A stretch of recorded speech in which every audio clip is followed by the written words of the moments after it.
Praise the lord. సామెతలు 1వ అధ్యాయం 16వ వచనం నుంచి ధ్యానం చేసుకుందాం. కీడు చేయుటకై వారి పాదములు పరుగులెత్తును, నరహత్య చేయుటకై వారు త్వరపడుచుందురు. పక్షి చూచుచుండగా వల వేయుట వ్యర్థము, వారు శ్మశానమునకే పొంచియుందురు.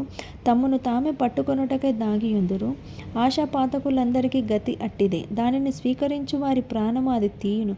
జ్ఞానము వీధులలో కేకలు వేయుచున్నది, సంత వీధులలో బిగ్గరగా పలుకుచున్నది. గొప్ప సందడిగల స్థలములలో ప్రకటన చేయుచున్నది. పురద్వారములోను పట్టణములోను జ్ఞానము ప్రచురించుచు తెలియజేయుచున్నది. ఎట్లనగా, జ్ఞానము లేని వారులారా, మీరెన్నాళ్ళు జ్ఞానము లేని వారుగా ఉండగోరుదురు? అపహాసకులారా, మీరెన్నాళ్ళు అపహాస్యము చేయుచు ఆనందింతురు?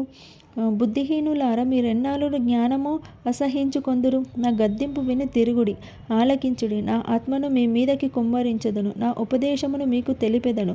నేను పిలవగా మీరు వినకపోతిరి, నా చేయి చాపగా ఎవరును లక్ష్య పెట్టకపోయిరి.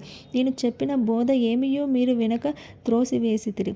నేను గద్దింపక లోబడకపోతిరి. కాబట్టి మీకు అపాయము కలుగునప్పుడు నేను నవ్వెదను, మీకు భయము వచ్చినప్పుడు నేను అపహాస్యము చేసేదను.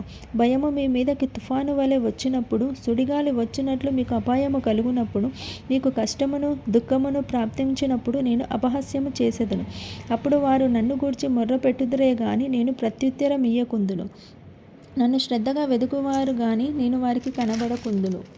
జ్ఞానము వారికి అసహ్యమాయను, యెహోవా యందు భయభక్తులు కలిగి ఉండుట వారికి ఇష్టము లేకపోయిను. నా ఆలోచన విననొల్లకపోయిరి, నా గద్దింపును వారు కేవలము తృణీకరించిరి. కాబట్టి వారు తమ ప్రవర్తనకు తగిన ఫలమును అనుభవించెదరు, తమకు వెక్కసమగు వరకు తమ ఆలోచనలు అనుసరించెదరు. జ్ఞానము లేని వారు దేవుని విసర్జించి నాశనమగుదురు.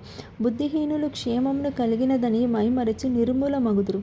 నా ఉపదేశమును అంగీకరించువాడు సురక్షితముగా నివసించును, వాడు కీడు వచ్చునను భయము లేక నెమ్మదిగా నుండును. 2వ అధ్యాయం.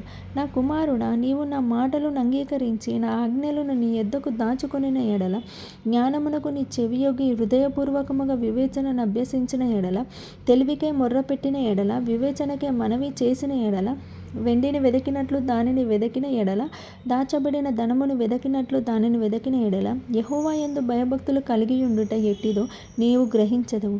దేవుని గూర్చిన విజ్ఞానము నీకు లభించును. యెహోవాయే జ్ఞానమిచ్చువాడు, తెలివియో వివేచనయో ఆయన నోటి నుండి వచ్చును.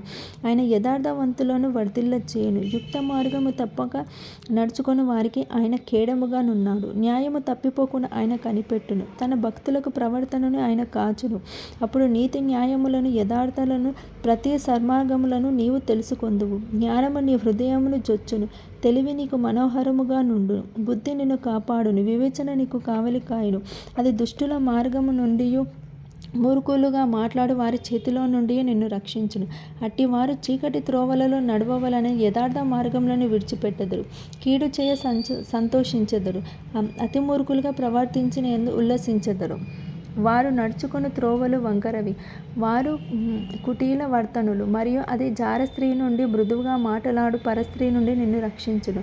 అట్టి స్త్రీ తన యవన కాలపు ప్రియుని విడుచున్నది, తన దేవుని నిబంధనను మరుచున్నది. దాని ఇల్లు మృత్యువునొద్దకు దారి తీయును, అది నడుచు త్రోవలు ప్రేతల యొద్దకు చేరును. దాని యొద్దకు పోవు వారిలో ఎవరును తిరిగి రారు. జీవ మార్గములు వారికి దక్కవు. నా మాటను వినని ఎడల నీవు సజ్జనుల మార్గమందు నడుచుకొందువు, నీతిమంతుల ప్రవర్తనలను అనుసరించెదవు. యథార్థవంతులు దేశమందు నివసించుదురు, లోపము లేని వారు దానిలో నివసించెదరు. భక్తిహీనులు దేశంలో నుండక నిర్మూలమగుదురు, విశ్వాసఘాతకులు దానిలో నుండి పెరికివేయబడుదురు. ఆమేన్.